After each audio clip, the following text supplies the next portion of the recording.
Keep holding on to opposite elbows with your arms below the knees as you cross the ankle of the right foot over the left with the heels pointing up. Keep your tongue up in Khechari Mudra. Gaze to your nose and visualize the great sage and Maharishi Sumati in Sumati Asana.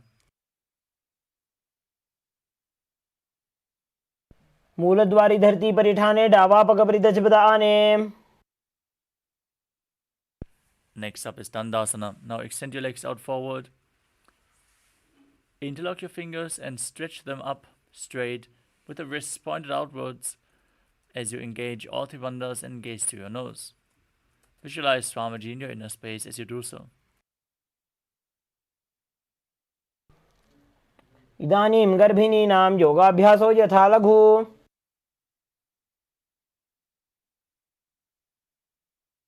Next up is Adambhasana. Now lean forward and down, hold onto the big toes in Prana Mudra. Bring your head towards your knees as you inhale through one nostril and exhale through the other alternatingly. In Nadi Shodhana. As you control the flow of your breath, you clean the two main nadis, Pida and Ingala, Ida and Pingala, as you visualize Swamiji in your inner space. दो पग मिलिवा पसारी पगा का अंगूठा पकड़ी लीलाट गोड़ा लगावे.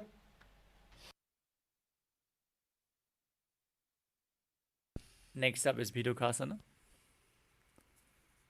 Now, with your legs stretched out, raise your knees slightly. Keep some distance between your heels. Lean forward, bring your shoulders down and wrap your hands in and around the legs, holding onto the ankles from the outside of the feet. Gaze to your third eye as you visualize Swamiji in your inner space. प्रथम बैसी दो पाव पसारी कछुक उर्द को कोरडो डारे.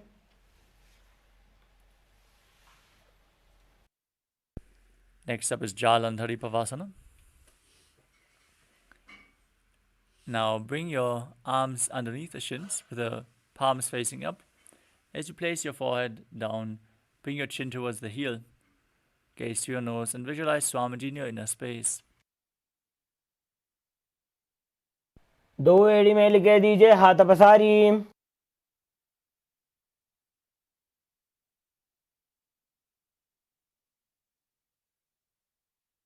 Next up is Urdhva Paschimottanasana. As you sit with your legs extended forward, bring one leg behind your neck. If you can't bring it behind your neck, you can also bring it over your shoulder or cross it over your knee, pull it towards your chest, and then lean forward and down. Hold on to the front foot with both hands. Gaze in Shambhavi Mudra as you visualize Swamiji in your inner space and perform the Pratyahara Pranayama. Visualize your Kundalini Shakti is flowing upwards through your body through 9 various points. The first point are the soles of the feet. From there, it moves to the genital region. From there, through the navel, to the heart, to the throat, to the uvula, the top of your mouth, the third eye center, the top of your forehead, until it finally pierces the Brahmaranda, the crown of your head. Now, visualize Swamiji and perform the Mula Bandha in Urdhva Paschimottanasana. पश्चिमतानवत् संस्थितिं कृत्वा एकं पादं ग्रीवायां धृत्वा तिष्ठेत्. Next up is Anantasana. Now, with your leg behind your neck, lean back and lay down straight as you gaze to your nose and visualize yourself as endless, eternal, infinite. उत्तानशयने एकैकं पायि ग्रीवायां विन्यस्य.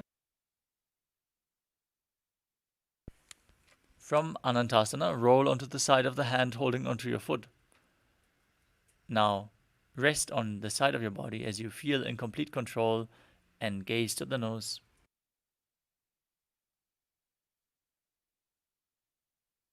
उत्तानशयित एकैकं पादं ग्रीवायां कुर्वन्.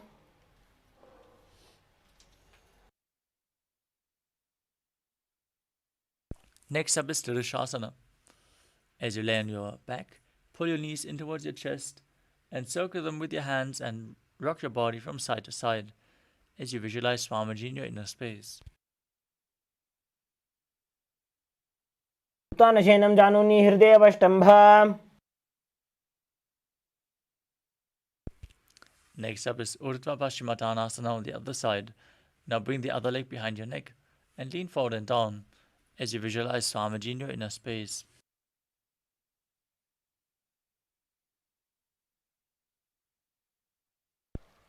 पश्चिमदानवत्सं स्थितिं कृत्वा एकं पादं ग्रीवायां धृत्वा तिष्ठेत्.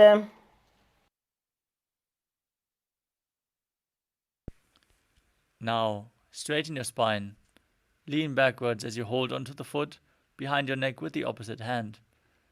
Shift your gaze to the nose and visualize your unending Ananta in Anantasana on the other side. उत्तानशयने एकैकं पायिग्रीवायां विन्यस्य.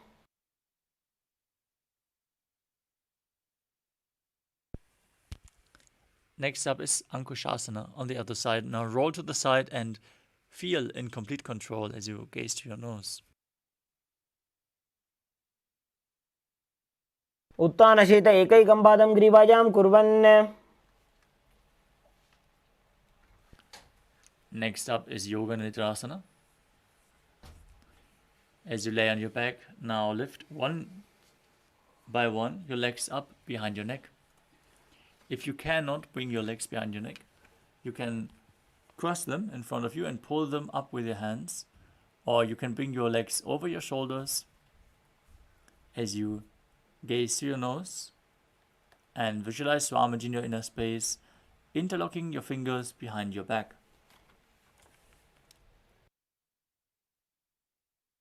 पादाभ्यां वेष्टयेत् कण्ठं हस्ताभ्यां पृष्ठबन्धनम्. We move on to Atmaramasana. While laying on your back, raise the legs towards your head. Wrap your hands around the legs and interlace your fingers behind your neck. Gaze to the nose and visualize Lord Vishnu blessing you from within. आत्मा राम आसन प्रथमसु धोसो वे. Next up is Kuchikasana. Now lay on your back, pull your knees in towards your chest and extend your arms out to the side at shoulder level. Gaze to your third eye and visualize Swamiji in your inner space as you perform Pratyahara Pranayama. Visualize the prana flowing up through the 9 points revealed by Mahadeva. दो हाथ सीधा सा करे 300 ube Sapa करे. From the same position, we move on to Jatara Parivritti. With your knees towards your chest, arms extended out to the sides. Let us perform this asana, which consists of 3 steps. We're going to perform all 3 and then repeat them on the other side. Now, with your knees towards your chest, drop one knee to the side and extend the opposite leg down. Step 1.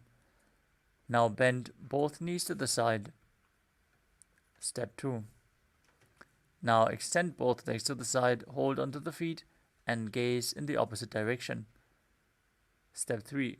Visualize Swamiji in your inner space and perform the Mula Bandha. Return to the center position. Drop the other knee to the side. Extend the opposite leg down. Step 1. Bend both knees to the side. Step 2. Extend both legs to the side and hold them with your hand as you gaze away from the feet. Step 3. वृत्तिकुक्षे भागे त्रिधा हि परिकीर्तितः. Next up is the Dviparapitam. As you lay on your back, bend your knees and place your feet flat on the ground. Hold your ankles and lift your hips up as you gaze towards your nose and visualize yourself as sturdy as a bridge. Breathe in Murcha Kumbhaka with Jalandhara Bandha and Mula Bandha engaged, and internally chant the Mahavakya Om Nithyananda Paramashivoham. प्रतिक्रियायुतं द्वन्द्वपीठ सर्वबलप्रदम्. Next up is Paryankasana. As you lay on your back, place your hands flat on the mat as well. And keep your fingers pointing towards your feet as you raise your entire body off the mat. Now, visualize yourself as sturdy as stone furniture as you breathe calmly through your nose in Sahajra Kumbhaka and perform the Mula Bandha. उत्तानशयनं हस्ततलाभ्यां भूमिमवष्टभ्य. Next up is Shvotanasana. As you lay on your back, bend your knees to the chest. Visualize yourself as a dog playfully rolling around on its back as you perform the Mula Bandha. शवच्छरीरं संस्थाप्य जानुनी सम्मील्य नाभवानीजा. Next up is the Viparita Karani. As you lay supine, keep your arms flat on the mat and then raise your legs off the ground and move them in a circular motion. Visualize Swamiji in your inner space as you perform Jalandhara Bandha and Mula Bandha in Viparita Karani. विपरीताख्या सर्वाधिव्याधिनाशिनी. Now stop the movement of your legs. Remain in the same position as you visualize Swamiji in Viparita Karani too. भूतले सशिरोद्धत्वा खेनये चरणद्वयम्.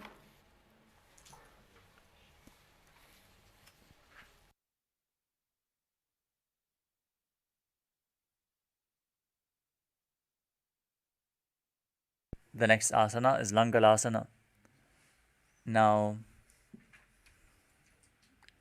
bring your hips and legs up and your feet over top of your head as you place the toes down on the mat. Interlock your fingers behind your back and stretch your arms out. As you visualize yourself as a plow, perform Jalandhara Bandha and Mula Bandha in Langalasana. नरकासने स्थित्वा नासिकाप्रदेशे भूमपादपृष्ठे स्थाप्य. Next up is Sharita Paschimottanasana. From the same position, hold onto your feet. This is one of the 84 asanas revealed directly by Lord Paramashiva himself.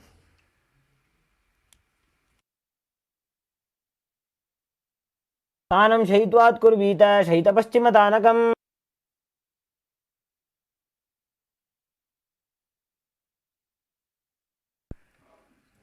Next up is Supta Konasana. In the same position, bring your hips over the shoulders and then spread your legs wide. Now visualize Swamiji in your inner space. Perform Jalandhara Bandha and Mula Bandha.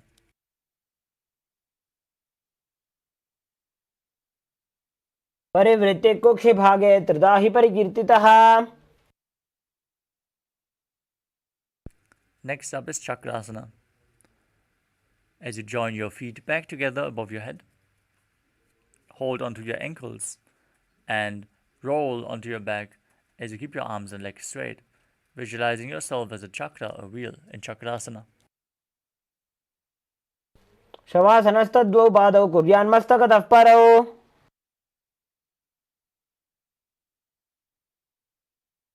Next up is Supta Prasarita Varangushtasana.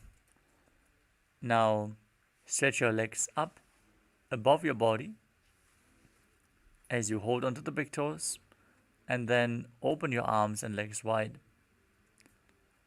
Visualize Swamiji in your inner space and breathe in Ujjayi Pranayama. Make an ocean-like sound with your mouth. उत्तानपादं क्रौञ्चं च मरीचिं वीरभद्रकम्.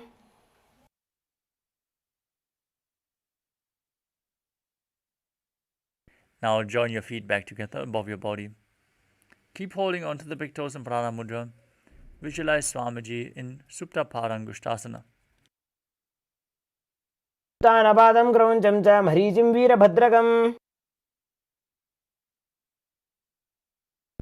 Next up is Matsyasana. From the same position, place your feet in Padmasana and lay down flat as you bring your arms over your head. Hold on to opposite elbows, gaze to your nose and visualize Matsya, the fish avatar of Lord Vishnu. in Matsyasana.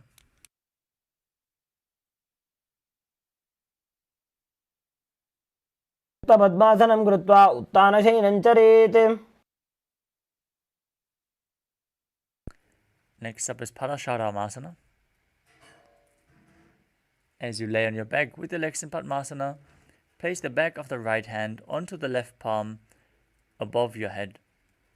Gaze to your nose and visualize Lord Rama in your inner space.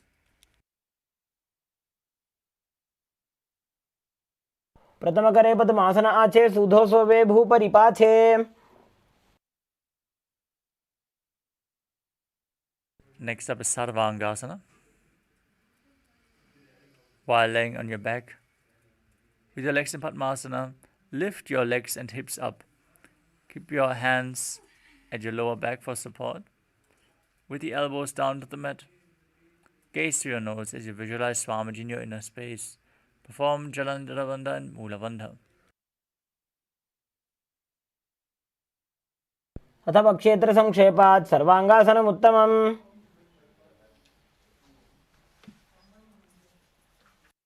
Next up is Vrishikasana. As you lay on your back, place one foot on top of the opposite thigh. Extend your arms up above your head. Hook the fingers forward as you gaze to your third eye and visualize yourself as a scorpion. प्रथमशयन सुधो शीर्षकेशिकी संधि सुदाखे. Now repeat the asana by placing your foot on top of the opposite thigh. Gaze to your third eye and visualize yourself as a scorpion. प्रथमशयन सुधो शीर्षकेशिकी संधि सुदाखे.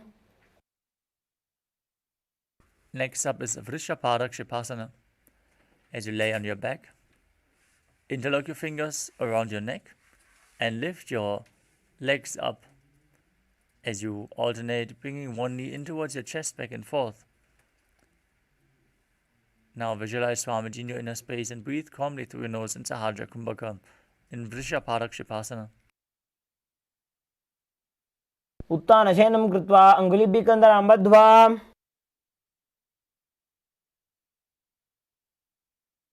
Next up is Maruttanasana. As you place your hands at the side of your hips, pull your knees in one by one and touch your knees to your ears again and again. Now visualize Swamiji in your inner space. श्रोतानवत् संस्थितिः कृत्वा जानुद्वयं पर्यायेन कर्णयोः संस्पृशेत्.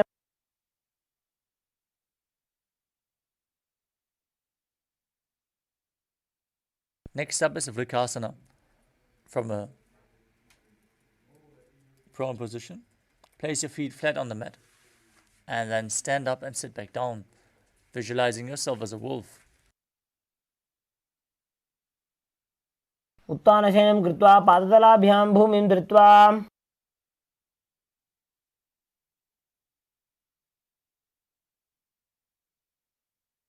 Next up is Luthasana. As you lay on your back, throw your legs above your head and completely roll over. As you repeat this again and again, visualize Swamiji in your inner space. Once you finally finish, end in a prone position. उत्तानशयनं पादौ शिरौ उल्लङ्घ्य भूमौ स्थापयित्वा. Next up is Saradhasana. As you lay down on your stomach, keep your hands by the shoulders, toes pointing back. Contract your lips, make a whistling sound while inhaling, like that of a flute. As you visualize yourself as a chariot, carrying warriors into battle for Dharma on your chariot back in Saradhasana. निद्यशयनं कृत्वा नाभिं भूमौ निधाय.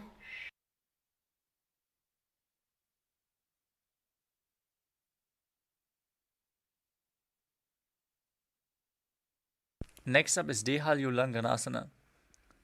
Now push your hands into the ground, lift your body into a plank position, and jump your feet forward and back in between the hands as you visualize yourself transcend body and mind. हस्तद्वयं बद्ध्वा तन्मध्ये चरणद्वयम् उड्डानैव बहिरानीय. Now rise up, bend forward and place your hands on the mat as you walk around on all fours, visualizing yourself as a wise 60-year-old elephant calmly breathing through your nose in Sahajra Kumbhaka in Jatyasana. अथ च अत्यासनं वक्ष्ये येन जातिस्मरो भवेत् हस्तान्द्रिभूमो च गमनम् आगमनं ततः. Next up is the Lolitika Karana. Now stand with your knees bent and the feet pointing outwards. Bend your elbows and bring your hands at chest level as you rotate your arms around your body and open up your chest, moving your head in all directions.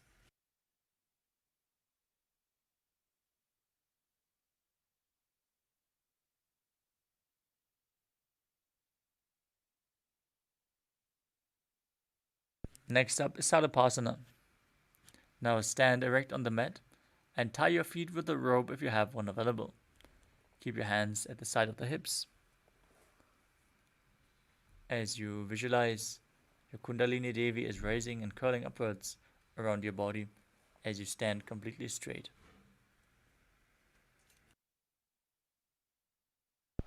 अथ सर्पासनं वक्ष्ये वायुपाणाय केवलं शरीरं दण्डवत् तिष्ठेत् रज्जुबन्धस्तु पादयोः.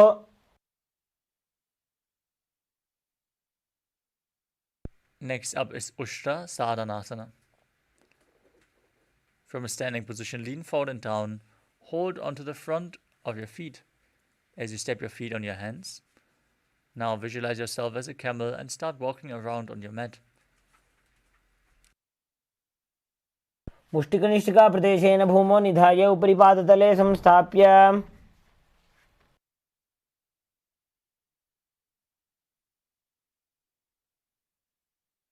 Next up is Ashvasana. From the same position, hold the outside of the feet and walk around on the mat, visualizing yourself as a horse. मुष्टिकनिष्ठिकाप्रदेशेन भूमौ निधाय उपरि पादतले संस्थाप्य.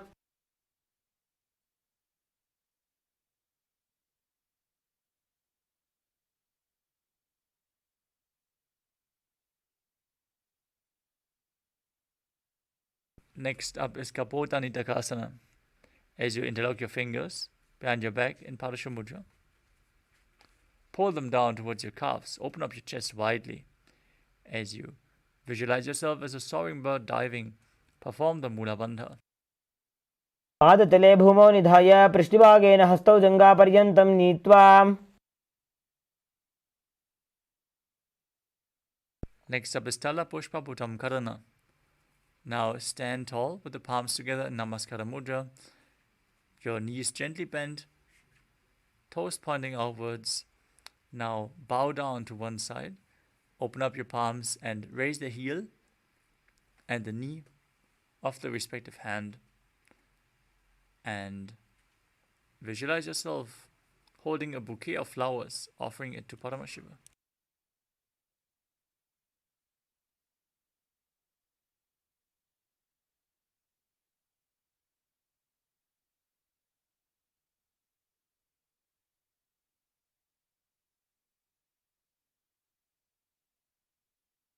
Next up is Khadgasana.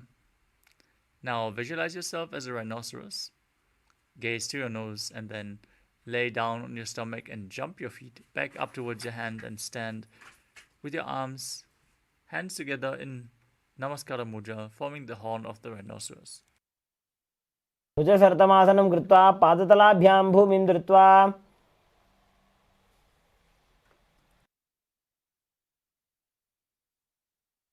Next up is the Uttanottanam. You can hold weights if you want to intensify this asana. As you sit down all the way or as low as you can towards the ground and stand back up. Do this again and again as you gaze to your nose and visualize Swamiji in your inner space. पुनः उत्थातव्यम् असितव्यम् इति उत्थानोत्थानं भवति. Next up is Musalasana. As you stand up straight, raise your arms over your head and jump repeatedly as you visualize yourself as a mace. सरलं स्थित्वा ऊर्ध्वं बाहु नजेत् वारं वारम् उड्डानं कृत्वा.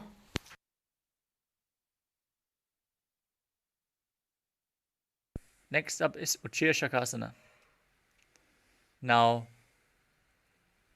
pull the sole of one foot towards your chest and sit down and stand back up with the other leg, alternating on both sides as you gaze to your nose and visualize Swamiji in your inner space.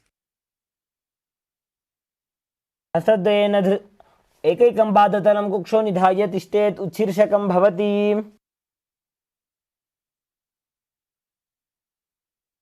Next up is Parshvajanukarana. Now stand and keep one leg slightly bent with the toes pointing outwards. Then pull the other knee up towards your chest and circle with your arms with the hand in a fist. Place your hand on the inner thigh with the fingers pointing towards the center of your body.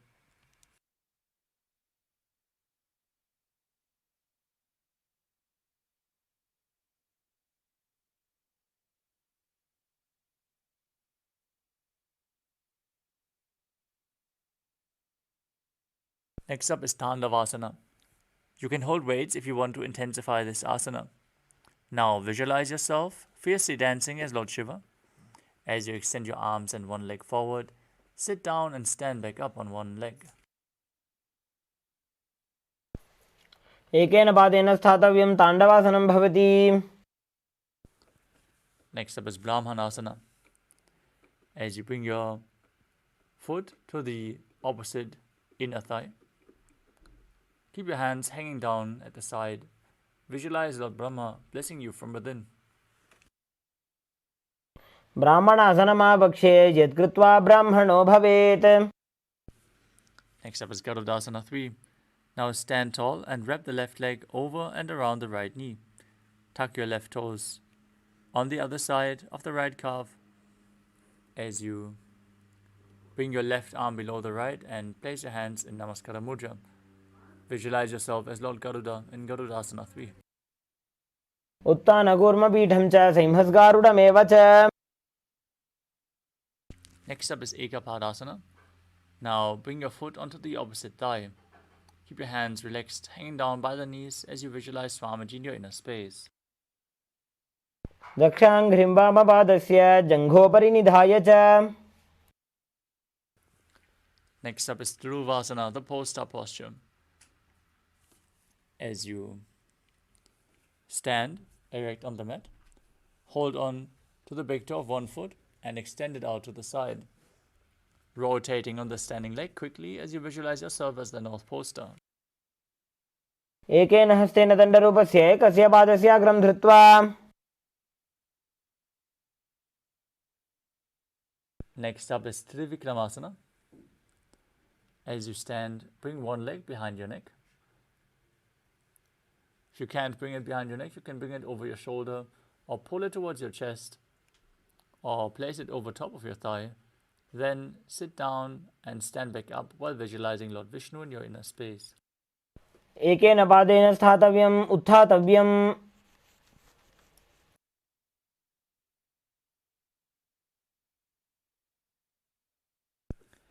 Next up is Parshvajanukarana on the other side.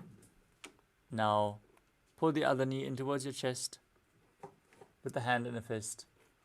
Opposite hand on the inner thigh with the fingers pointing inwards.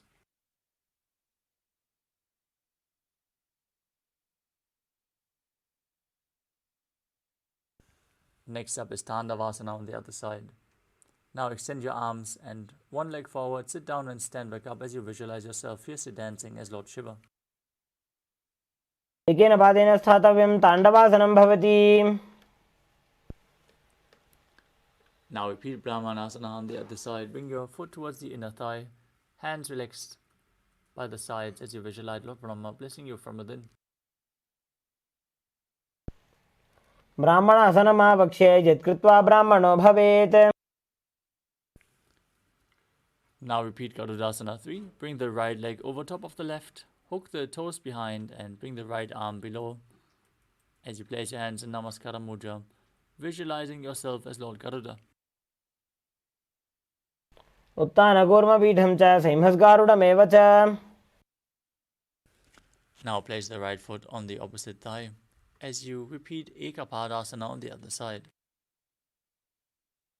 दक्षाङ्घ्रिं वामपादस्य जङ्घोपरि निधाय च.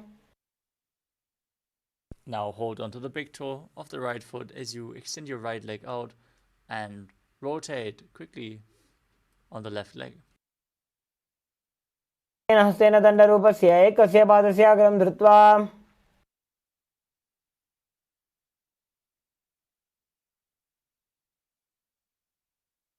Next up is Trivikramasana on the other side.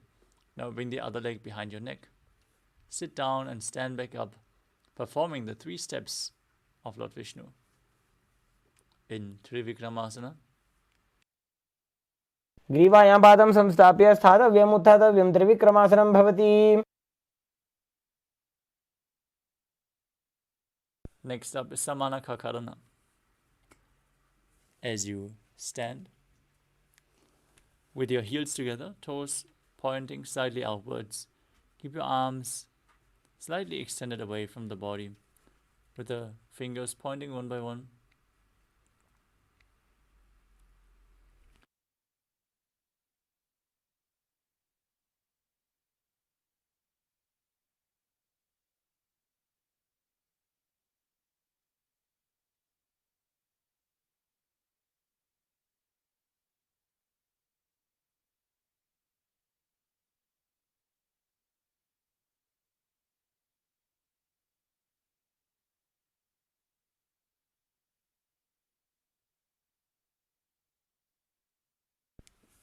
Now we enter the final 100 asanas of this sequence, starting with Gorak Anjali Asana. Now stand erect and then bend forward as you bring both hands underneath the knees and make a finger lock in Parashu Mudra. Then squat down and bring the finger lock to your navel as you visualize Sage Goraknath, the founder of the Nata Yoga Hindu Sampradaya. Perform the Jivachala Kumbhaka. Inhale deeply and hold your breath as you move the prana freely throughout your system, up and down and through your limbs, along with your mind. Perform the Mula Bandha and chant the Mahavakya as you do so. परतम हि बोहोये बाहुरी नीचो पुनि होवे.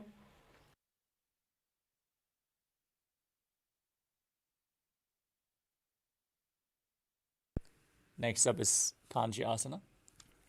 Now insert your hands between the thighs and calves and then wrap them around behind your butt. Now squat down and hold your hands behind your back as you keep your chest upright.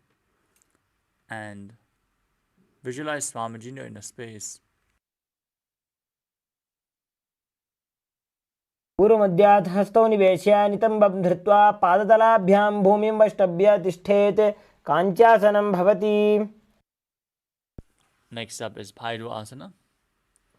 As you bring your feet together and sit in a squatting position with your heels touching your perineum, hold your hands at the back in Parashu Mudra, gaze to the nose and gaze to your navel as you visualize Bhagavan Kala Bhairava, the Lord of Time, in Bhairu Asana. दो पगगी थलिया की माहिली core मिलाजी फना पानी उकड़ मोड़ वैसे. Next up is Varahasana. As you squat all the way down to the ground, keep your feet together and the toes apart. Bring your elbows up close to your head and join your palms behind your back in Anjali Mudra. Keep the fingers pointing downwards to the ground as you gaze through your nose and visualize yourself as Varaha, the boar avatar of Lord Vishnu.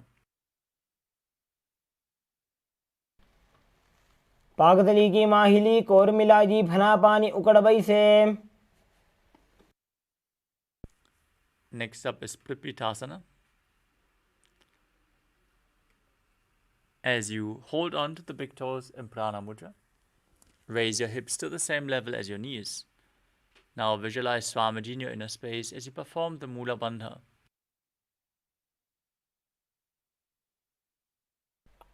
पार्श्वद्वय सम्मील्य स्थित्वा नितम्बं जानुप्रदेश आनीय तिष्ठेत्. प्रपीठासनं भवति.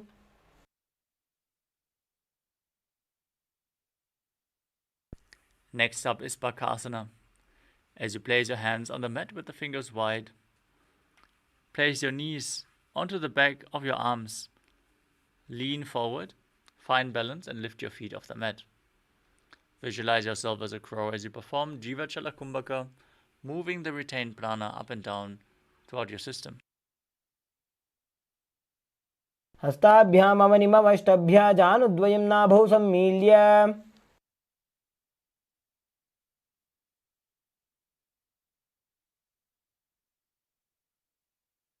Next up is Sushtanga Kapali Asana, another inverted posture. Set yourself up in front of a wall if required. Now, keep your hands flat on the mat, shoulder width apart. With the knees on the arms towards your armpits, raise your hips up and then stretch your legs up and place them into Padmasana. Now, gaze to your nose and visualize Swamiji in your inner space as you perform the Mula Bandha.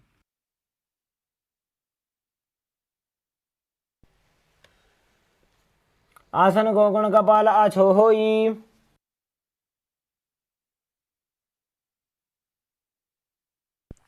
Next up is Guptasana. As you keep your toes flat, the toes touching behind your body, sit in between the heels. Keep your heels outside of the hips. As you keep your hands on the thighs, gaze to your nose and visualize you are sitting in the secret seat with Paramashiva and Guru in Guptasana. जानोर्वोरन्तरे पादौ कृत्वा पादौ च गोपयेत्.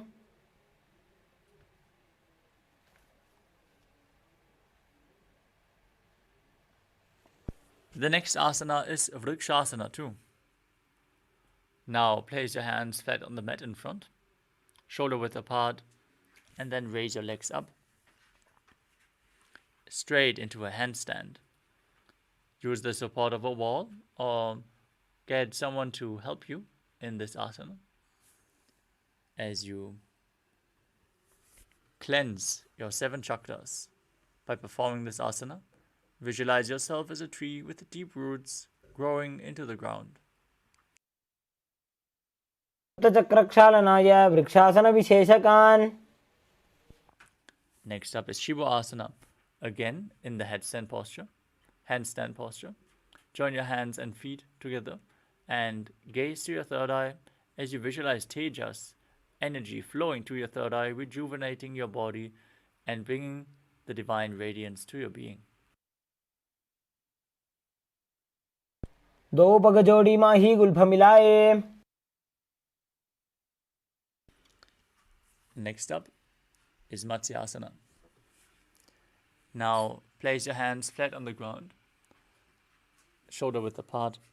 Step your feet back into a plank position and then lower your body down and push it back up again and again as you visualize yourself as a fish.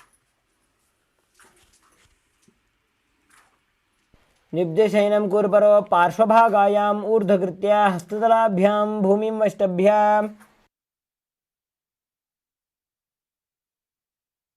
Next up is Sadapasana too. As you lay prone on your belly, keep your hands on the hips and lift your chest from left to right as you visualize and move your body like a snake in Sadapasana too. Breathe calmly through your nose in Sahajra Kumbhaka.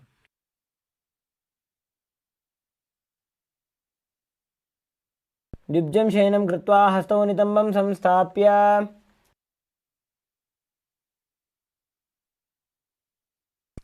Next is Nidhalambanasana. As you lie prone on your belly, keep your hands in Padma Mudra, the lotus mudra. As you hold onto your chin, place your elbows on the mat in front of you, with the toes pointing backwards. Feel self-supported and completely independent.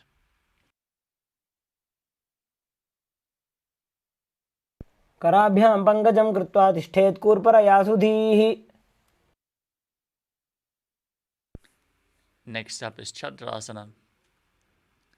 As you lay on your stomach, place your hands flat on the mat in front and straighten your arms, pushing your upper back up. Bend your knees and bring your feet towards your upper back as you visualize yourself as an umbrella protecting your Guru from the sun rays. ध्यासनं स्थित्वा हस्ततलाभ्यां भूमिं वष्टभ्य.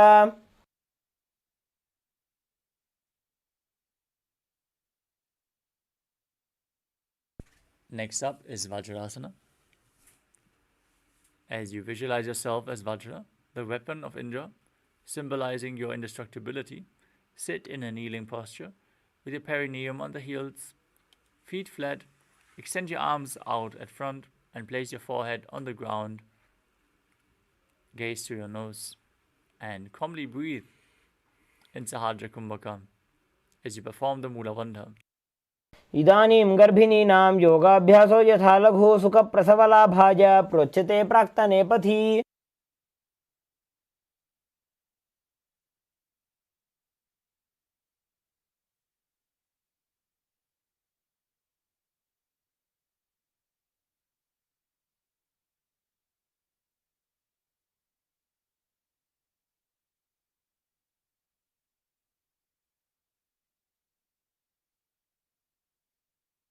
Next up is Meshasana. Now place your hands flat on the mat and raise your hips up into Gajasana. Then alternate striking the ground with your hands as you experience yourself as powerful as a ram.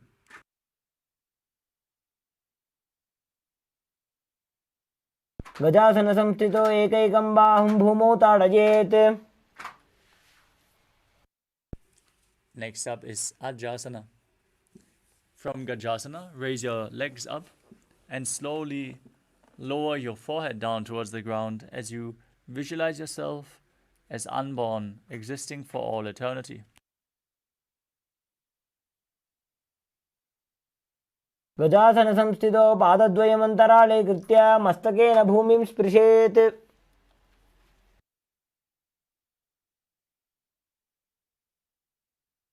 Next up is Dhanantarasana. Sit in a kneeling posture and hold on to your big toes as you pull the feet towards your perineum and then place both hands on the respective thighs. Gaze to your nose, visualize Swamiji in your inner space and breathe in Ujjayi Pranayama, making an ocean-like sound with your mouth on the inhalation as you perform the Mula Bandha in Dhanantarasana. पूर्व विधि परिहाता की काकसी से फणा शरा मोड़ी. We move on to the Angamottanam. Now interlace your fingers at front and move your arms up, down, left, right in all directions. Then interlock your fingers behind your back and repeat the movement, giving massage to various different joints and muscles of your body. As you visualize Swamiji in your inner space, perform the Mula Bandha. हस्तयोः अङ्गुले बद्ध्वा हस्तयोर्मध्यात् सर्वमङ्गलं निष्कासयित्वा. Next up is Garudasana 4. Now sit on your heels in Vajrasana with the feet turned out to the sides. Bring your thighs and knees to the ground as you keep your spine straight, hands on the respective knees, as you visualize yourself as Lord Garuda flying Lord Vishnu and Lakshmi on his back. जंगोरुभ्यां धरां पीड्य स्थिरकायो द्विजानुना जानु परिकरद्वन्द्व गरुडासनमुच्यते. Next up is Ananda Mandirasana. Now sit with your legs folded back, the toes pointing backwards, knees open wide, holding onto your ankles. Now shift your gaze to the third eye. Visualize yourself residing in the blissful space of a temple as you perform the Mula Bandha. अथ वक्षे वीरनाथ आनन्दमन्दिरासनं यत्कृत्वा अमरो धीरो भवत्येवेह साधकः. Next up is Mandukasana 2. Now sit with your knees wide, feet overlapping on your ankles. Keep your hands under the knees and gaze to your nose as you perform Manduki Mudra with your tongue, pressing the tongue up against the palate of the mouth, catching the nectar of immortality. As you visualize yourself as a frog, perform Uddiyana Bandha, the stomach lock, and Mula Bandha, the root lock, in Mandukasana 2. पृष्ठं सम्पीड्य गुल्फाभ्यां जान्वङ्गे सबलयाकृतिः. Next up is Narasimhasana. As you keep your toes on the mat, heels up and together. Place your perineum on the heels, your palms on the ground in front of you. Spread your fingers wide. Keep the thumbs touching. The base of your hand should touch your toes.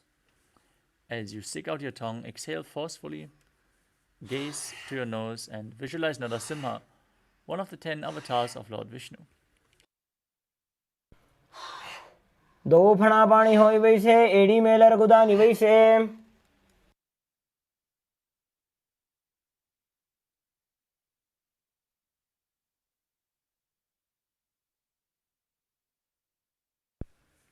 Next up is Bishrakasana.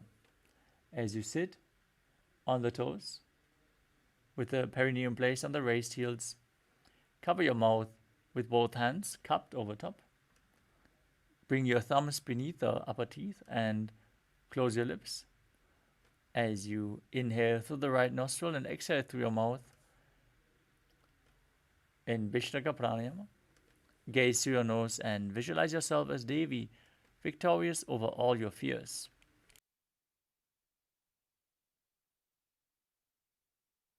दो पकांगी एड़ी जोजी गोड़ा फनो बान पुनी होई. Next up is Makadasana. With the soles of the feet together, the top of the feet on the ground, sit on your heels and bend your elbows. Bring the fingers to your armpits and imitate as if you were a monkey scratching itself. As you visualize yourself as a playful monkey, gaze to your third eye and perform the Mula Bandha. दो पगदली संपुट आने तिनकी पिष्टि भूमि पर इठाने.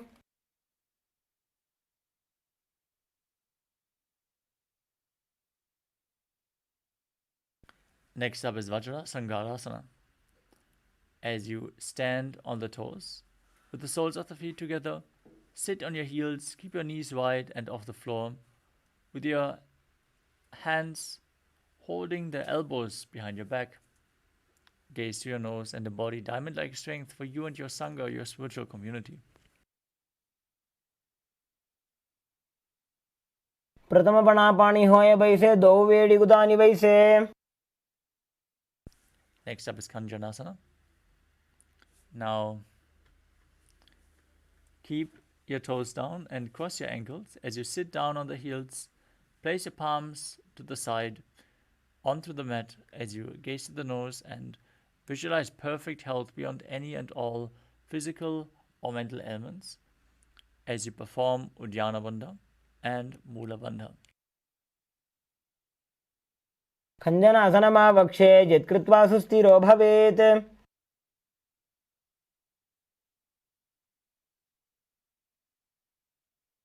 Next up is Kurmasana. From the same position, sitting on crossed heels, place your hands on the knees, shift your gaze to the nose, visualize yourself as a turtle with a stable body and mind to live for centuries as you breathe in Ujjayi Pranayama in Kurmasana.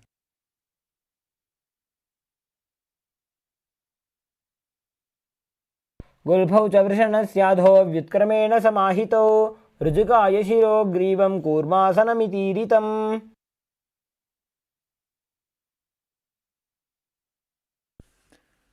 Next up is Yogasana. From the same position, shift your gaze to the nose and visualize Swamiji in your inner space.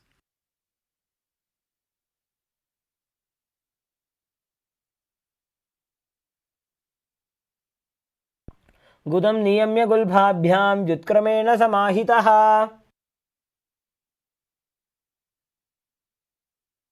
Next up is Vijyogasana. As you stand on the knees, cross your ankles behind, step your feet to the opposite hips. As you hold onto your calves with the fingers inside and the thumbs outside. Shift your gaze to the third eye and visualize a space of eternal oneness, Advaita, with your Guru. गोड़ा वामो उभौ होई गोड़ा आड़ा राखे दोई.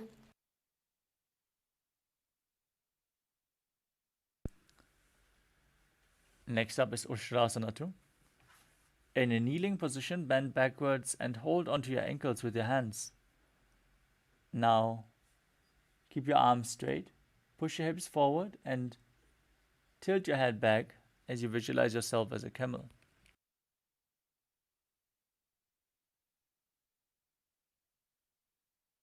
मेरुदण्डग्रन्थिदाढ्य संविवादयिषु पुमान्. Next up is Jatyasana 2. Now, with the heels together and the hands on the soles of the feet, slowly lean back, bring your elbows down and then the top of your head to the mat. As you gaze to your nose, experience yourself as a lotus blooming. दोवेडी संपुटकरे Sole मूलद्वारितरिधरे.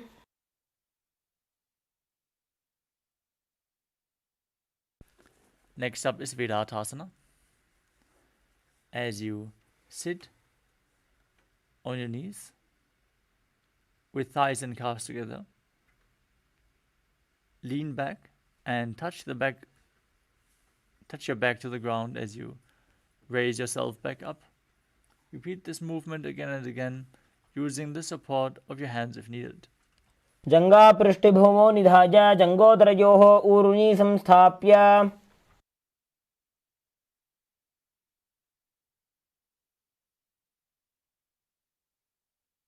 Next up is Kapotasana. Now,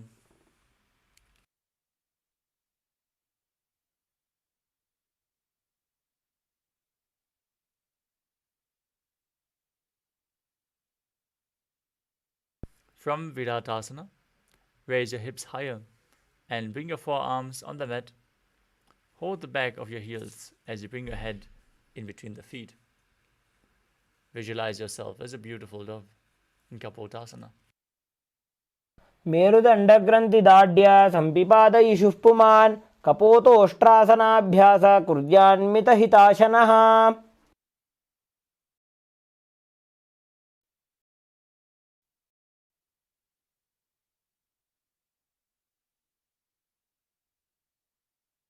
Next up is Varasana.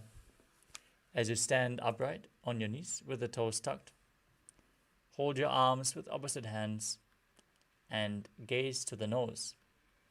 This is the boon-fulfilling posture. Now receive your boon from Paramashiva. Perform the Mula Bandha and internally chant the Mahavakya Om Nithyananda Paramashivoham in Varasana. जानुनी भूमौ संस्थाप्य हस्ताभ्यां बाहु परस्परं धृत्वा सरलं तिष्ठेत्.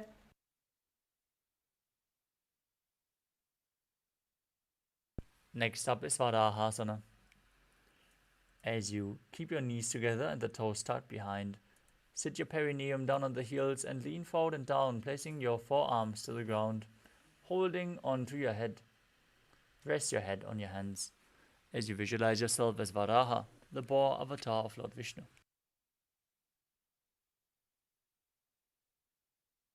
सूर्यं चन्द्रं भेदनानि आसनानि निकत्यते. कूर्परौ भूमौ स्थापयित्वा जानुभ्याम् अवनिमवष्टभ्य हस्तौ मस्तके संस्थाप्य.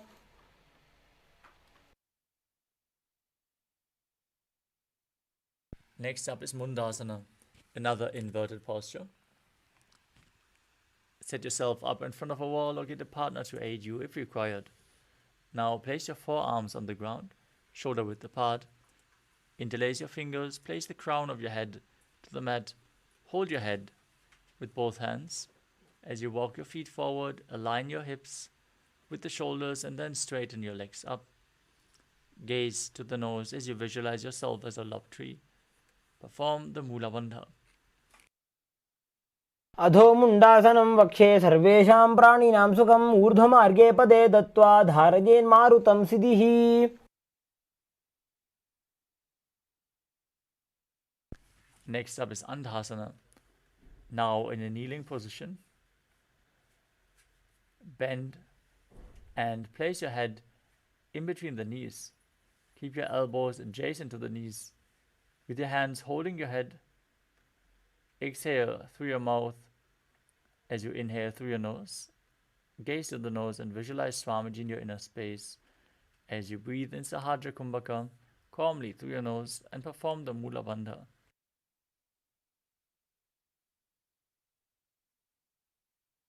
प्रथम पगतली समटारावे कोरमाहिली उभे मिलावे. Next up is Viparita Shalabhasana. As you lay down on your stomach with your arms and legs extended. You can hold weights if you want to intensify this asana. As you raise your arms, head, legs, chest off the ground and visualize yourself as a locust. शलभासन भेदाश्च नटभेरुण्ड नामके गण्डभेरुण्ड सहिते शीर्षदण्डासनं तथा. Next up is Kapalasana. Now laying on your stomach, place your hands next to your hips and your forehead on the ground. Lift your entire legs off the mat as you visualize a skull representing the mind with purified thoughts and the strong will to attain enlightenment. कपालं भूमौ निधाय ऊर्ध्वं पादौ नजेत् कपालासनं भवति.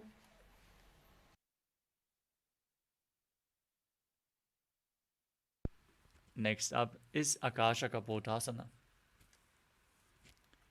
As you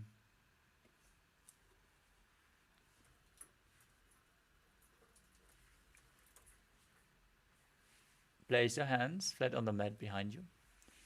Raise your legs over top of your head and place them on the ground in front of you.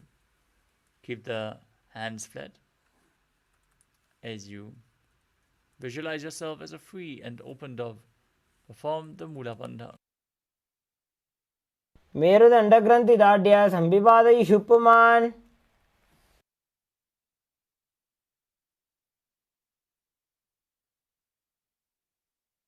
Next up is Chatakasana. Now, from a kneeling position, place your forearms on the ground in front of you. Be sturdy as you visualize yourself as a sparrow. परवर्यन्तौ हस्तौ धरामवष्टभ्य जानुनी नाभौ संकुञ्च्य तिष्ठेत् चटकासनं भवति. Next up is Vrishikasana too. Now,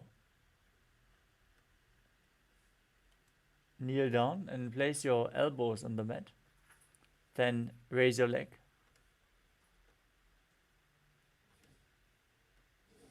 Over top of your head and touch your toes to your head as you visualize yourself as a scorpion. विच्छेव पुच्छ प्रतिमां घ्रिपार्ष्णे धृत्वा स्वशीर्षे चिबुकं विधार्यकौ.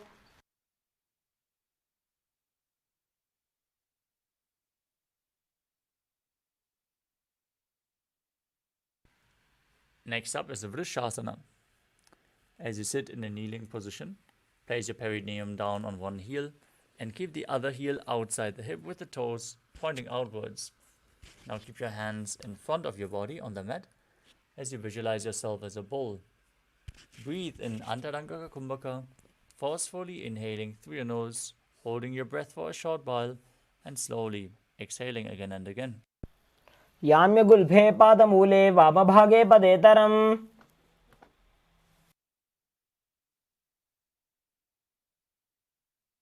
Next up is Lolasana.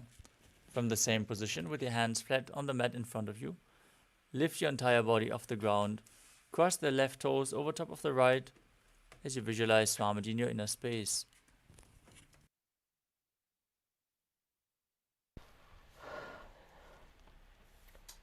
लोलासनं सदा कुर्याद् वायुलोलापघातनात् स्थिरवायुप्रसादेन स्थिरचेता भवेत् धृतम्.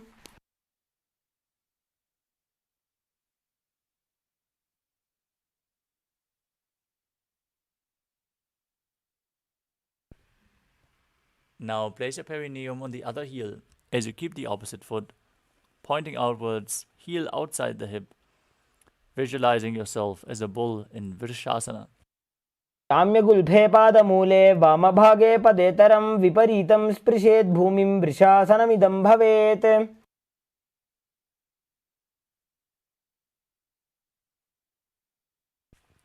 Next up is Bala Gunasana.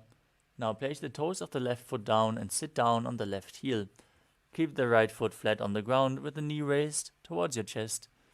Place your hands on respective knees and visualize Bala Gunahai, one of the 84 siddhas in your inner space, as you perform the Mula Bandha. आसन को गुण जल विकार जाई. Next up is Grahasana. As you squat down with the feet flat on the mat, bring your elbows under the thighs and wrap them around your shins. Hold onto your ankles from the outside as you visualize yourself as the entire planet. पादतले भूमौ संस्थाप्य जानुमध्ये कूर्परौ स्थाप्य हस्ताभ्यां गुल्भप्रदेशो धृत्वा तिष्ठेत्. ग्रहासनं भवति.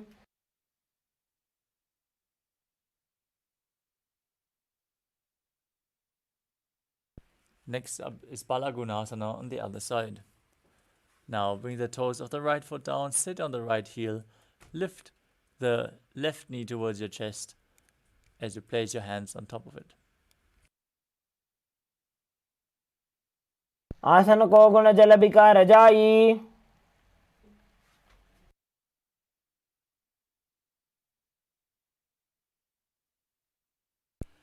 Next up is Utkatasana. You can use weights to intensify this asana. As you squat down on the toes, with the heels up and the knees off the mat, place your perineum on the heels and your hands on the respective knees. Keep your spine straight and visualize Swamiji in your inner space. युजास्पिजोऽस्ति यद ऊर्वजानो यत्रासने पादतलद्वयोपरि. Next up is Vajra Sangarasana 2. As you sit on the toes with the perineum on the heels, the soles of the feet together, keep your knees wide and off the ground as you hold onto opposite elbows behind your back. Visualize Swamiji in your inner space and perform the Mula Bandha. प्रथम पणापाणि होए जैसे दो वेड़ी गुदानी वैसे. Next up is Anilasana. Now, place your hands flat on the mat and step your feet on top of your hands and squat down. Keep your arms straight as you gaze through your nose and visualize you are able to live off of air alone. Forcefully inhale in Antaranga Kumbhaka as you do so.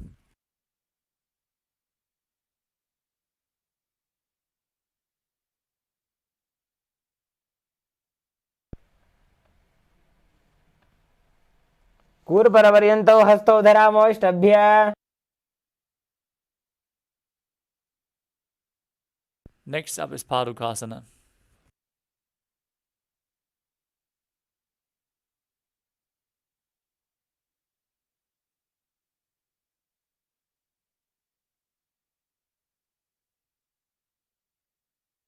Now place the back of your hands onto the mat and step your feet on top. As you visualize you're wearing padukas, walking across India, wrap your hands around the feet and walk around on your mat.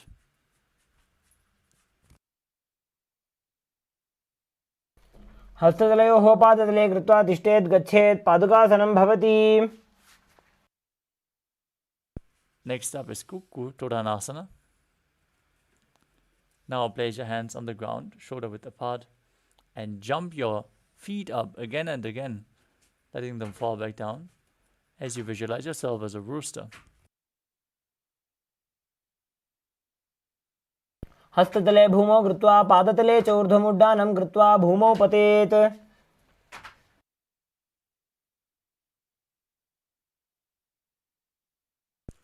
Next up is Viparita Nrityasana. As you place your hands on the mat, raise your legs upwards into a handstand.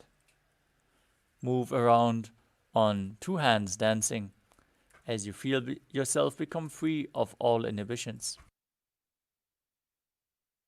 हस्तदलाभ्यां भूमिं वष्टभ्य ऊर्ध्वपादाग्रे कुर्वन्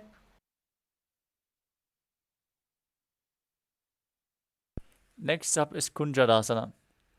Now, separate your feet and place one palm down on the mat with the arm straight, placing the other hand at your head.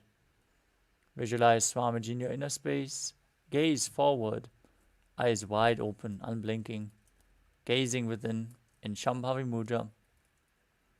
Look into your inner space as you breathe calmly through your nose in Sahajra Kumbhaka and perform the Mula Bandha.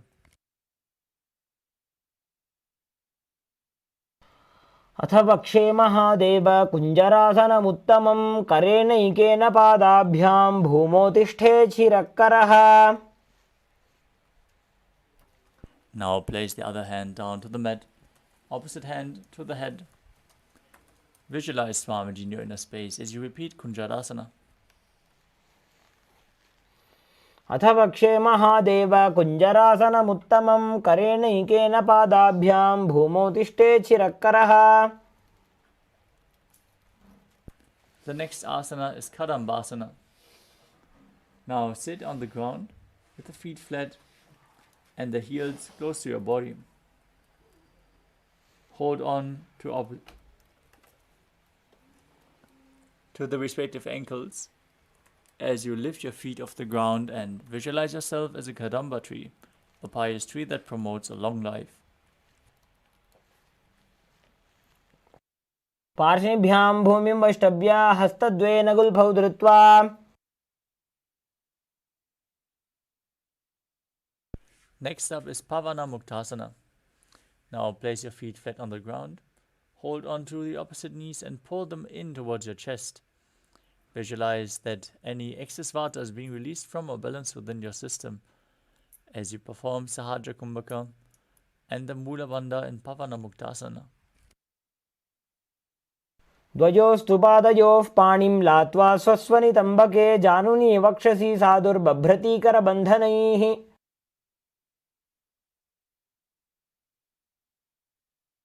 Next up is Chakodasana. As you bring one leg behind your neck and place your hands to the side, extend the opposite leg up and lift your entire body off the mat. Gaze to your third eye as you visualize yourself as a powerful source of energy and perform the Mula Bandha as you do so. दानं चतुष्पादपीठं वज्रासनं तथा चकोरक्रौञ्चशलभभुजङ्गमपि वृश्चिकम्. Next up is Dhanurasana 2. Now hold on to the respective big toes with your hands as you extend one leg forward and pull the other one in towards your ear. Visualize yourself as a bow as you breathe in Sahajra Kumbhaka in Dhanurasana 2. पादाङ्गुष्ठौ तु पाणिभ्यां गृहीत्वा श्रवणावधि धनुराकर्षकाकृष्टं धनुरासनमीरितम्.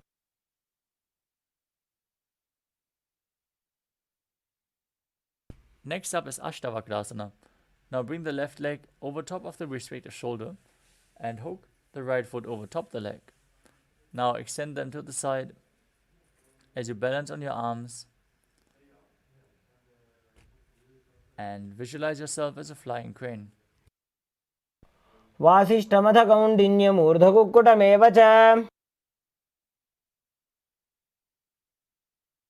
Next up is Pranasana. Now place one foot on top of the opposite thigh and bring your shoulder underneath and in below the raised knee. Push the right knee down to the mat as you gaze to your third eye and visualize you're immortal and able to exist solely from prana. एतत् प्रभेदं वक्ष्यामि करोति यस्य चामरः. Next up is Parshvamatsendrasana. Now bring the left heel, the right heel to the left hip and step the left leg over top of the right knee. Now bring the left elbow outside the raised knee. Bring it below the leg and then interlace your fingers behind your neck, behind your back. As you gaze to your third eye and visualize Sage Matsindana, the master of Hatha Yoga. एतत् प्रभेदं वक्ष्यामि करोति यस्य चामरः.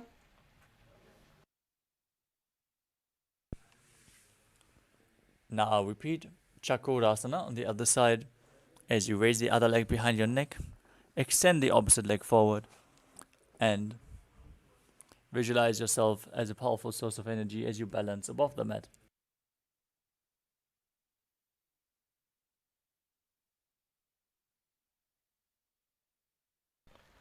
पूर्वतानं चतुष्पादपीठं वज्रासनं तथा चकोरक्रौञ्चशलभभुजङ्गमपि वृश्चिकम्.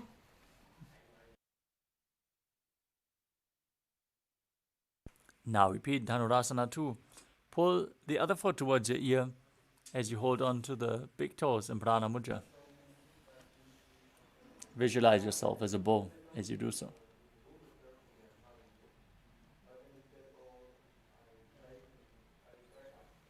पादाङ्गुष्ठौ तु पाणिभ्यां गृहीत्वा श्रवणावधि धनुराकर्षकाकृष्टं धनुरासनमीरितम्.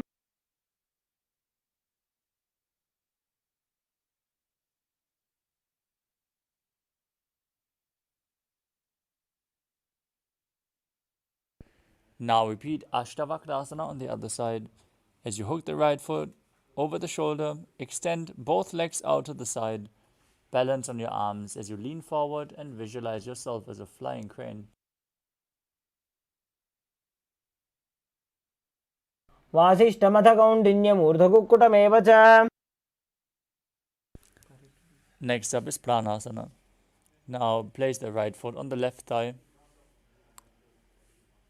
the other foot on the opposite thigh as you bring your shoulder beneath the raised knee, hands on the ground, pushing the other knee down to the mat. Gaze to your third eye as you visualize you're immortal and able to exist solely from prana in Pranasana.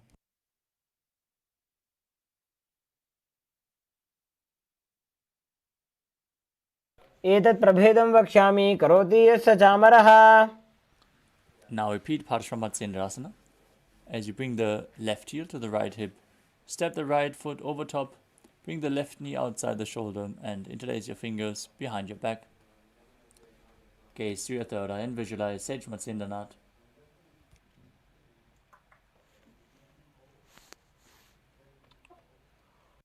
पार्श्वाभ्यां धृत्यते यास्तु पार्श्वमत्स्येन्द्रमुत्तमम्.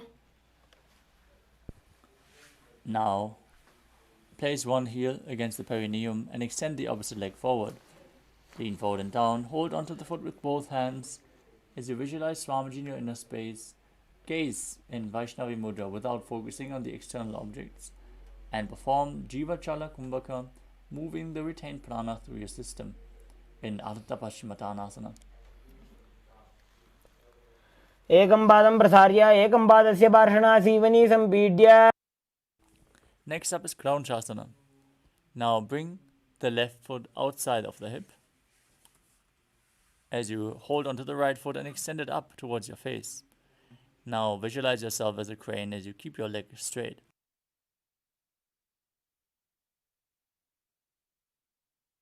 उत्तानपादं क्रौञ्चं च मरीचिं वीरभद्रकम्. Next up is Ardha Paschimottanasana on the other side. Bring the other foot to the groin, extend the opposite leg, lean forward and down, and visualize Swamiji in your inner space. वासिष्ठमथ कौण्डिन्यम् ऊर्ध्वकुक्कुटमेव च. Now, bring the other foot outside the hip and hold onto the left foot as you extend it forward and up, visualizing yourself as a crane. उत्तानपादं क्रौञ्चं च मरीचिं वीरभद्रकं नटराजं त्रिकोणं च सुप्ताङ्गुष्ठप्रसारणे. Next up is Swastikasana. As you sit with the soles of the feet in between the thighs and calves, keep your spine straight and place your palms on the respective knees. Gaze to your nose and embody peace, well-being, good fortune and prosperity. Visualize a swastika.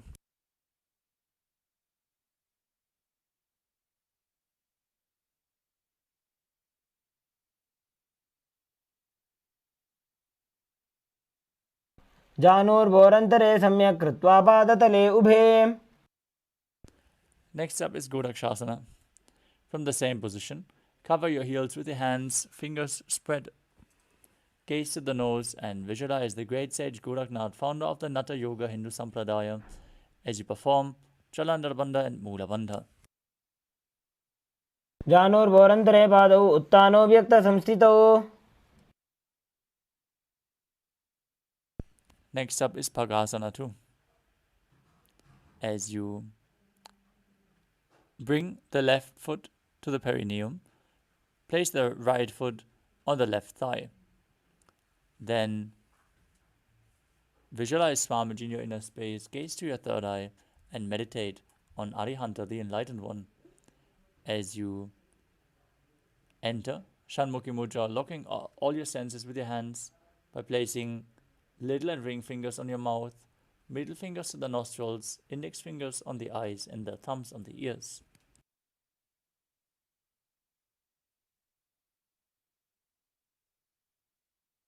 वामपार्श्वगुदं संस्थाप्य दक्षाङ्घ्रिवामजगने. Next up is Yogasana 2. As you place your feet on top of opposite knees, keep your hands at the side of your body with the palms facing up. Gaze to your nose, visualize Swamiji and perform Kakachantra Kumbhaka. Roll up your tongue and keep your mouth in the shape of the beak of a crow as you inhale through the rolled up tongue in Yogasana 2. उत्तानौ चरणौ कृत्वा संस्थाप्योपरि जानुनोः.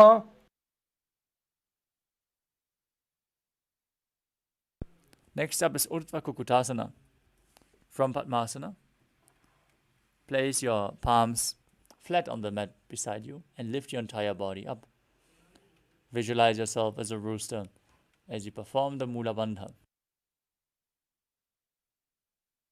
वासिष्ठपथकौण्डिन्यम् ऊर्ध्वकुक्कुटमेव च. Next up is Siddha Haratali Asana. From Padmasana, insert both hands through the thighs and calves. Place them on the mat. Don't lift your body up. Stay seated on the mat as you gaze to your nose and visualize Swamiji in your inner space.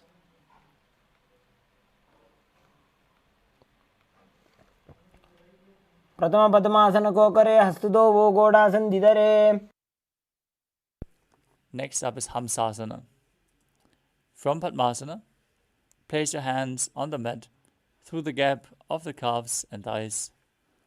As you lift your body up off the mat and balance, visualize yourself as a swan and gaze to your nose. कुक्कुटासनं स्थित्वा स्कन्दपर्यन्तं ऊरोनि नीत्वा. Next up is Karmukasana. With your legs in Padmasana, push your hands in between the thighs and calves and extend your legs. Extend your hands behind you as you interlock them in Parashva Mudra. Place your forehead on the ground and visualize yourself as Pinaka, Lord Shiva's bow. प्रथम पद्मासनकोकरे गोडासनदिमाहिकरिदरे. Next up is Kurmasana 2. With your legs in Padmasana, hands between the thighs and calves. Bend your elbows and hold on to your neck. As you visualize yourself as a turtle, having a stable body and mind to live for hundreds of years. By जंग पर दक्षिण पावा दाई जंग परि by ल्यावा.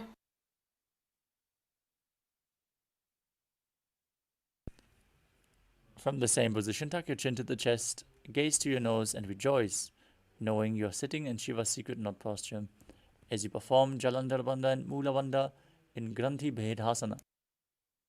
वक्षे नीलकण्ठ ग्रन्थिभेदासनं शुभम्. Next up is Uttana Kurmasana. From the same position, Roll onto your back. Hold onto your shoulders as you lay on your back with your legs in Padmasana, embodying a turtle laying on its back as you gaze to your nose. कुक्कुटासनबन्धस्थं कराभ्यां धृतगन्धरं पीठं कूर्मवदुत्तानमेतदुत्तानकूर्मकम्. Next up is Pangu Kukutasana. Sit back up in Padmasana. Now place your hands in between the thighs and calves. Place one hand flat. Hold its ankle with your hand as you push your body off the mat and balance on one arm, visualizing yourself as a rooster. कुक्कुटासनस्थित्वा एकेन हस्तेन अन्यसमनिबन्धं धृत्वा. Now place the other hand flat. Hold its wrist. Visualize yourself as a rooster. Repeat Pangu Kukutasana on the other side. कुक्कुटासनस्थित्वा एकेन हस्तेन अन्यसमनिबन्धं धृत्वा. Next up is Kritrasana. Now from Padmasana, place your elbows on the toes and interlock your fingers in Parashamudra. Rest your chin on your knuckles and press your thumbs to the throat as you visualize you have gone beyond all greed and covetous in Kritrasana. तानोर्वोरन्तरे पादौ उत्तानो व्यक्तसंस्थितौ. Next up is Padmasana 3. As you sit in Padmasana, hold one hand over the other with the palms facing upwards. Keep your spine straight and gaze to your nose as you visualize Swamiji in your inner space. Perform all Tribandhas, Mahamudra Bandha. उत्तानौ चरणौ विधाय विधिवच्छक्तिस्थितौ योगिरात्. Next up is Padmasana 4. From Padmasana, place your palms down on the respective knees. As you gaze to the tip of your nose, visualize Paramashiva in your inner space as you perform the Mula Bandha. एतत् पद्मासनं कुर्यात् प्राणवायुप्रसिद्धये. Next up is Karmukasana 2. In Padmasana, keep one hand on the respective knee and hook the other hand around the respective big toe. Move the toe round and round as if you're pulling a bowstring back. Pull back your elbow. Visualize yourself as Pinaka, Lord Shiva's bow, and repeat the movement on the other side. अथान्यासनमावक्ष्ये योगपूरकरक्षणात्. Next up is Karmakasana 3. Now cross your arms behind your back and hold on to the big toes in Prana Mudra as you gaze to the nose and visualize yourself as Pinaka, Lord Shiva's bow. Perform all Tribandhas, Mahamudra Bandha in Karmakasana 3. कार्मुकासनमाक्षित्य उदरे पूरयेत् सुखम्.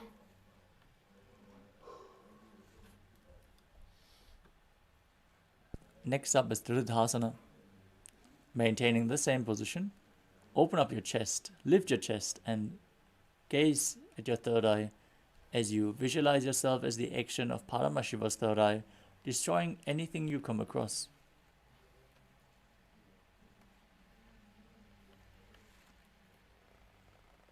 ऊरुभ्यामुपरि स्थाप्य पादयुग्मं प्रयत्नतः. Next up is Nagrasana. As you sit with your legs in Padmasana, arms crossed behind, lay down on your back. Try to keep holding on to the big toes, otherwise just lay on your crossed arms behind your back. Gaze through your nose and visualize yourself as a snake as you breathe in Sahadra Kumbhaka and engage the Mula Bandha in Nagrasana.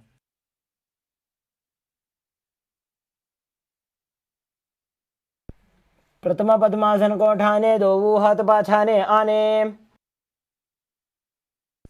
Now free your arms and legs. Pull your knees into your chest. Tuck your chin to the knees as you encircle your legs with your arms. Squeeze your body into a ball in Kandukasana.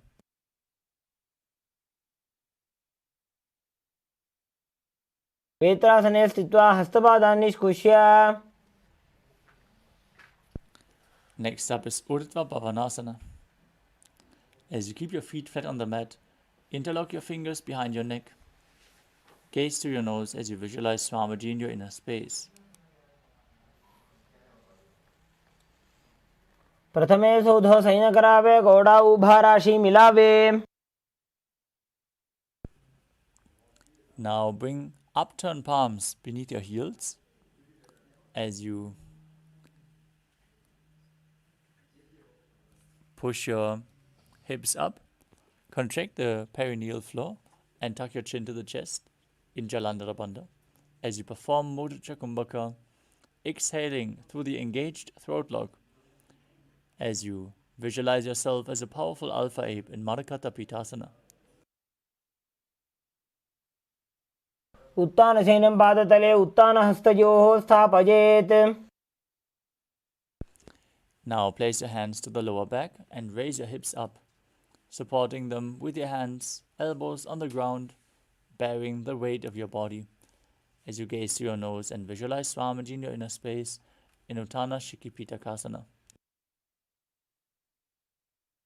जङ्घोरुबलहीनश्चेत् उत्तानशिखिपीठकम्.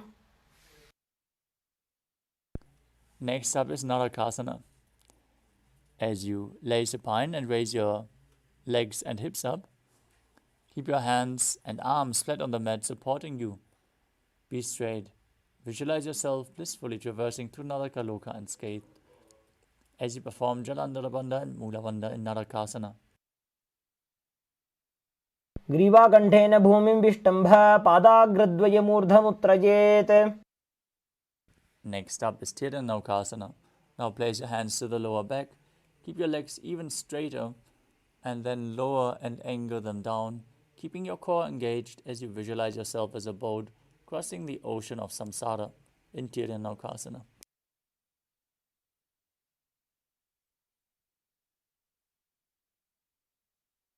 नौकावत् स्थित्वात् ऊर्ध्वं पादाग्रद्वयं नयेत्.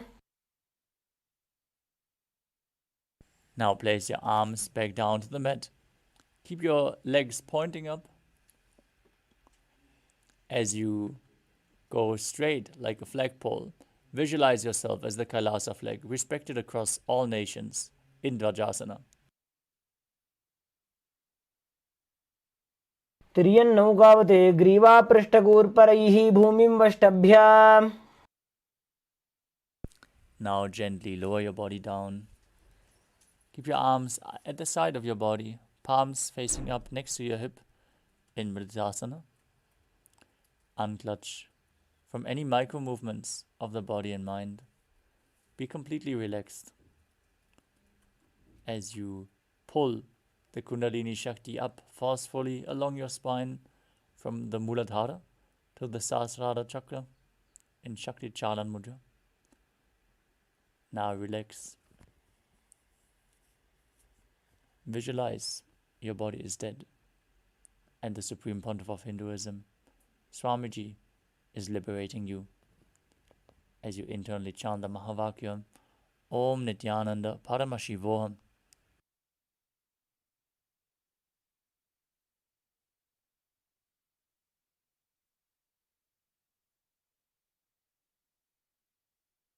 उत्तानं शववद्भूमौ सजनं तोषवासनं सवासनं श्रान्तिहरं चित्तविश्रान्तिकारणम्.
Slowly return to your physical body.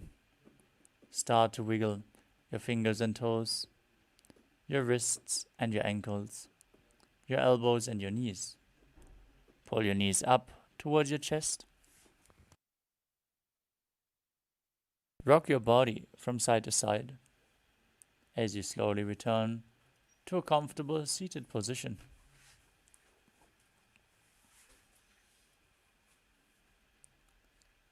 Congratulations, you completed the Dvitiya Vinyasa Krama, all 308 asanas of this sequence today. We are now getting ready for the power manifestation session, which is going to happen right after this. So stay tuned. But for now, let us conclude this Nithyananda Yoga session of the day. So sit straight with your head, neck and spine in a straight line. Keep your hands in Namaskara Mudra in front of your heart center. Close your eyes, take a deep breath, visualize Swamiji as we chant the Purna Mantra. Om Purnamadah Purnamidam Purnat Purnamudachyate Purnasya Purnamadaya Purnamevavasishyate. Om Shanti Shanti Shanti. Hari Om Tat Sat. Sarvam Bhagavat Sri Nithyananda Paramashiva Padukarpanamastu. Om Nithyanandam. Thank you all. Nithyanandam.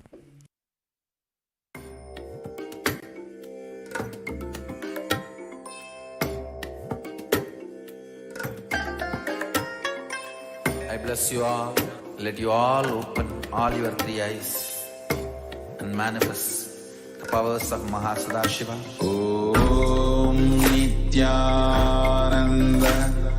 Paramashivoham.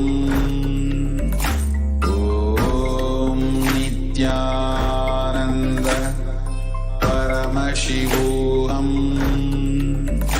Om Nithyananda Paramashivoham. Om Nithyananda Paramashivoham. My love and respects. Before entering into the sutras, I want all of you to just sit for a few seconds. Sit. Welcome you all with my love and respects. Before entering into the sutras, I want all of you to just sit for a few seconds. Sit straight and just prepare yourself. Because this understanding about which I am going to talk gave me the courage to leave the home.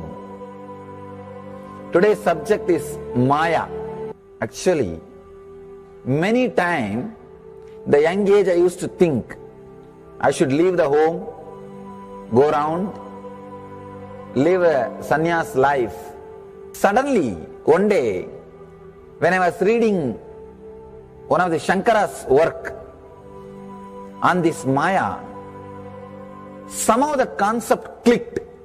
The word Maya cannot be translated into English. Thinking the lesser reality as the higher reality is what we call Maya. What you are seeing, you can't say this is illusion. No, this is not ultimate. Your understanding this is ultimate is illusion. The moment the click happened, I was ready not only to leave the house, decided to live like a Shankara. In the Vedic tradition, anybody wants to become enlightened has to leave their home. They have to become homeless. It is a basic condition for enlightenment. You can't be in your hometown. You have to start wandering, studying, because to enter into the ultimate truth, you need to have the courage to go behind wherever it leads.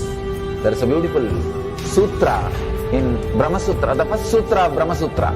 It says, Atatu Brahma Jinyasat let us inquire into the reality. It says, only a courageous person who is ready to go behind wherever truth leads can enter into this science. In those days, we had a beautiful system. When somebody becomes enlightened, he will go around and sit with all other scholars, pandits, learned people, and he will open up his understanding. The other person will open up his understanding. Whoever can take the other person to the deeper level of understanding will follow him. That's all. That is why exploring the truth into the deeper and deeper level has been made as a compulsory basic value for anybody who wants to explore the reality, explore into the truth. What we need to understand from this story, courage to go behind the truth, wherever it leads. Even they are ready to gamble with their life, but they are ready for truth.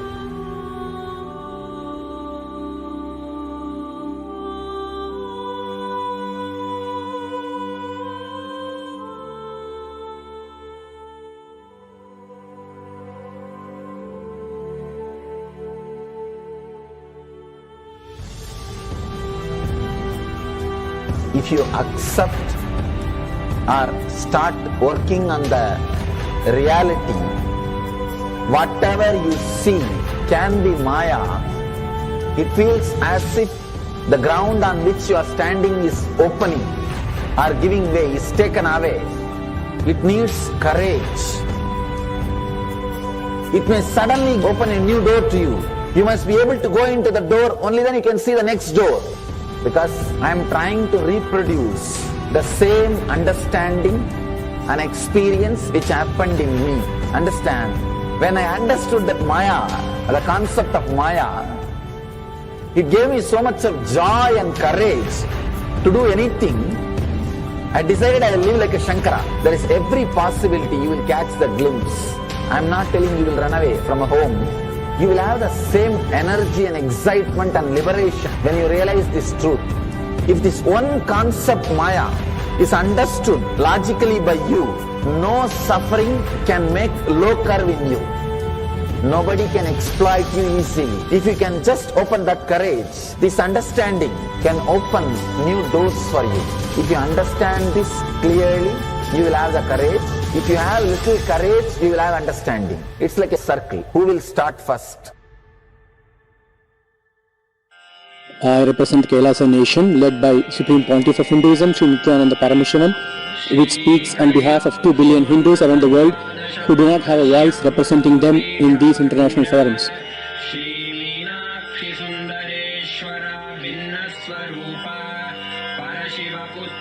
Alright, I'll start from my side first. I'll give the understanding. Let you add courage to it. Let's enter into the sutra. Illusions deceive, colors circumscribe, even divisibles are indivisible. Look becomes Shiva.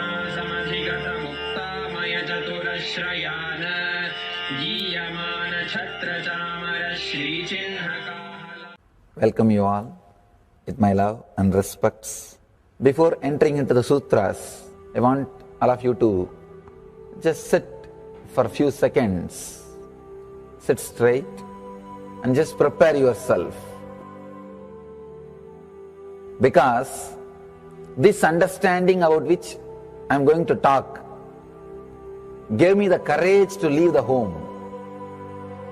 Today's subject is Maya. Actually, many times, the young age I used to think I should leave the home, go around, live a sannyas life. Suddenly, one day, when I was reading one of the Shankara's work on this Maya, somehow the concept clicked. The word Maya cannot be...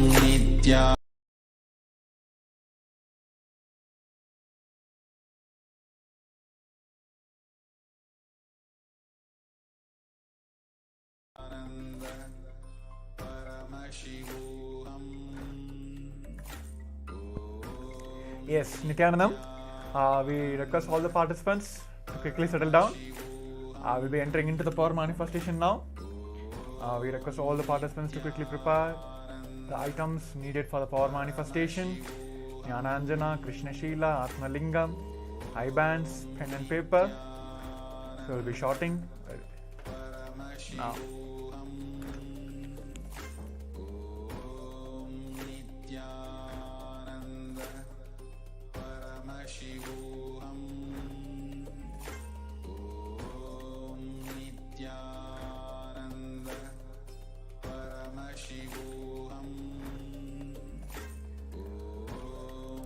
Nithyanandam Paramasugadam Kevalam Jnanamurtim Dvanvadidam Gagana Sadrisham Tatvamashyadilaksham Egam Nityam Vimalamachalam Sarvadishakshibudam Bhavadidam Trigunaragidam Sadgurum Tam Namami.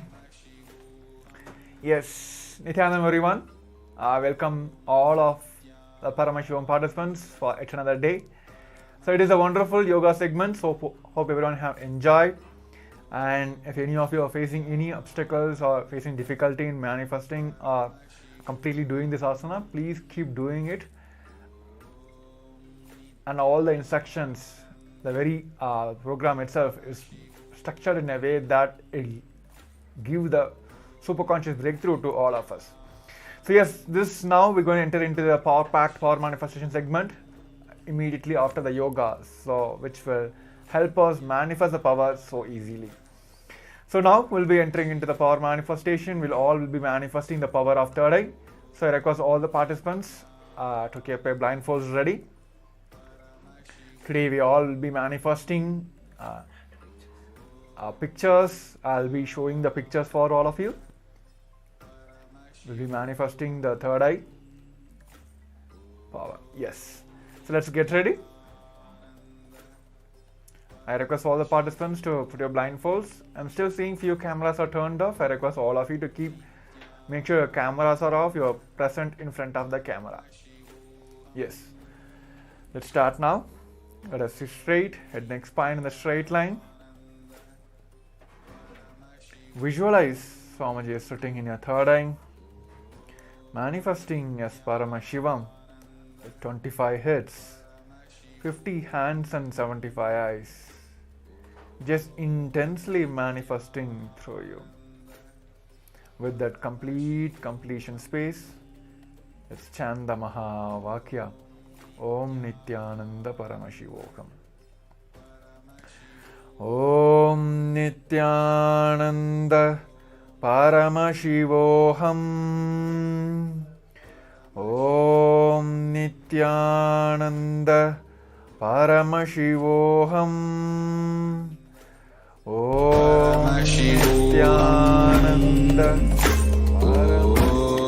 Nithyananda Paramashivoham.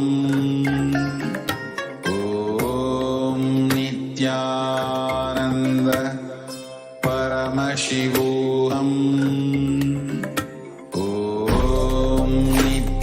Nithyananda Paramashivoham. Om Nithyananda Paramashivoham. Nithyananda Paramashivoham. Om Nithyananda Paramashivoham. Om Nithyananda Paramashivoham. Om Nithyananda Paramashivoham. Om Nithyananda Paramashivoham. Om Nithyananda Paramashivoham. Om Nithyananda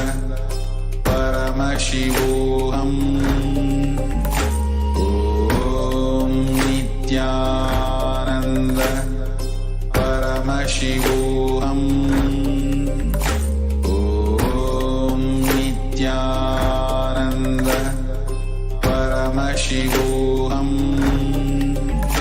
Om Nithyananda Paramashivoham. Om Nithyananda Paramashivoham.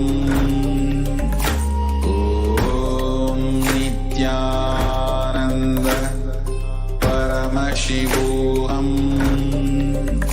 Om Nithyananda Paramashivoham. Om Nithyananda Paramashivoham. Om Nithyananda Paramashivoham. Om Nithyananda Paramashivoham. Om Nithyananda Paramashivoham. Om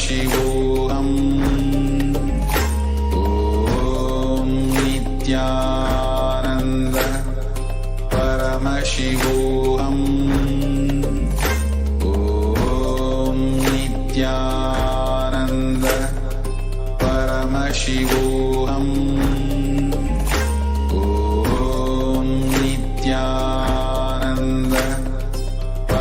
Paramashivoham.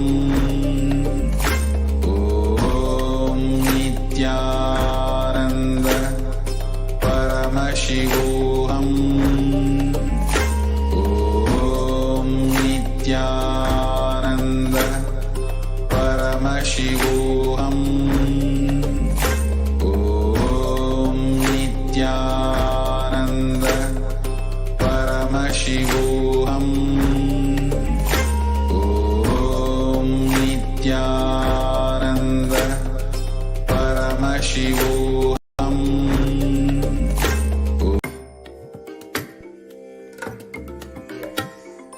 Now, all of you can relax now. I bless you all. Let you all open all your three eyes and manifest the powers of Mahasadaşiva. Om Nithyananda Paramashivoham. Om Nithyananda Paramashivoham. Om Nithyananda Paramashivoham. Colors you have seen, any pictures, any scenario, any people, or you remember some past incident in your life, whatever it may be, some thought process, or if you felt like you felt there is a change in your breathing, you felt some more depth in your breathing, whatever is a physical, psychological, mental, or able to see physically, or heard some sound from whatever have changed, done, happened during this power manifestation, this last couple of minutes from the time you blindfolded yourself, please pen down that. And so please do share in the Zoom chat as well. So yes, now let us verify our answers now. Here you can see now, it is a yellow color painted car. Of course, it is Audi. It's a yellow color, nicely painted. It's almost like half of the car is visible for all of us. And it has a dark background. It's a light from the behind. So even if you are seeing any person, like I'm just picking up some example. You might have remembered some person who have this kind of car, the yellow color car, or like he is keen about buying his color, or he likes the color yellow. So there are many ways Paramashiva start revealing these answers to all of us. So it is now our responsibility, I would say, that start penning down all of this and let's start celebrating all of this. So yes, so with this we'll be entering into the second round of the power manifestation. We'll be manifesting the pictures again.